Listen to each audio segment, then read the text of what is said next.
Hi, I'm Dr. Gamble. I am here to discuss the ideas that are going through Hamlet's mind when he does the to be or not to be soliloquy. The first thing that goes through his mind is obvious when he says to be or not to be. He wonders if life is worth living, if it's better to be alive or dead. He also wonders what keeps us from death, if life is better after he dies, he just thinks that when he does die it's the same as sleeping, so he just questions it. And would it be better than the life he is living now? He is afraid of the unknown. I must admit, Hamlet's mind is quite difficult to read. He leaves you asking many questions. Is he trying to talk himself into suicide? Is he maybe trying to find the courage to do it? Or is he trying to talk himself out of it? What I do know is that Hamlet is expressing feelings of defeat and hopelessness. He is feeling that life is not worth living, that it sounds as though he is trying to talk himself into suicide, which twice he repeats, to die, to sleep.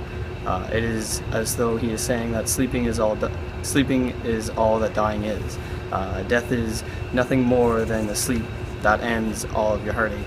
But then he begins to question what awaits him after death and begins to show fear of the unknown. He says, for in that sleep of death what dreams may come, and that this must give us pause, that this is the respect that makes calamity of so long life.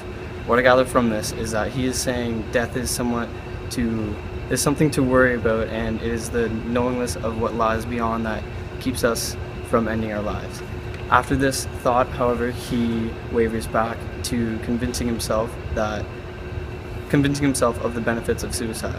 He says, for who would bear the whips and scorns of time, as if to say, who would put up with all of these bad things in life when you could just put an end to the misery with a bare bodkin.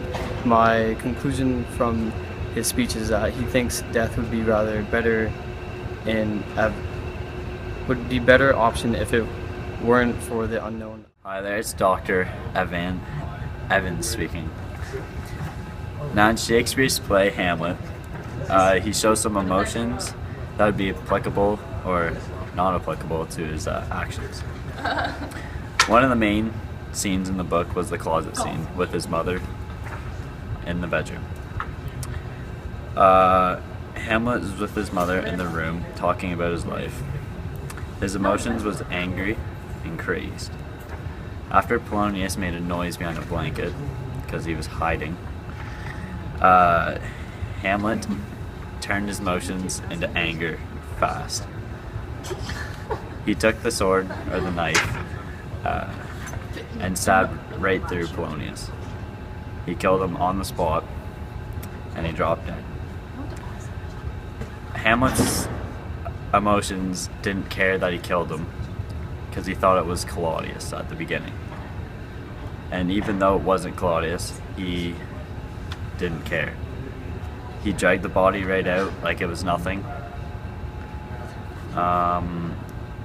This showed that his anger reflected his actions in a big thing. Another time is when he's always with Ophelia, and he always wants to bring her down all the time. He's always making fun of her and always teasing her. That showed everyone that there was no love or anything between them until we get to the end of the play, where obviously that changes. So that's everything about his emotions applicable to his actions. Hi, I'm Dr. Morel, and I'm here to explain to you how the previous actions in Hamlet have contributed to the to be or not to be speech. Now, many things have happened previously leading up to this. Just a few being his dad dying and Claudius, his uncle, marrying his mother and taking the throne and has become king. Now, all these negatives in his life right now are making him question life itself, and he is contemplating suicide, which explains the to be or not to be speech. He has also seen the ghost of his father, which makes him very uncertain of what to believe, because the ghost has said that it was Claudius who killed his father, but he does not know what to believe, and that is making him think about all of this. Hi, I'm Dr. Selleck, and I'm here to talk about how Hamlet's to be or not to be soliloquy leads into the following important event.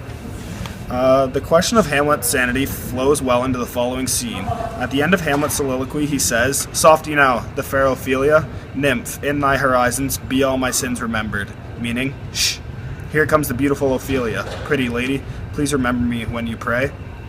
He then greets Ophelia pleasantly, but then begins to speak sarcastically to her. Ophelia tells Hamlet that she has some mementos of his that she hopes he'll take back, and he replies, "No, not I never gave you aught," where he knows good and well he gave her these mementos in letters to go with it.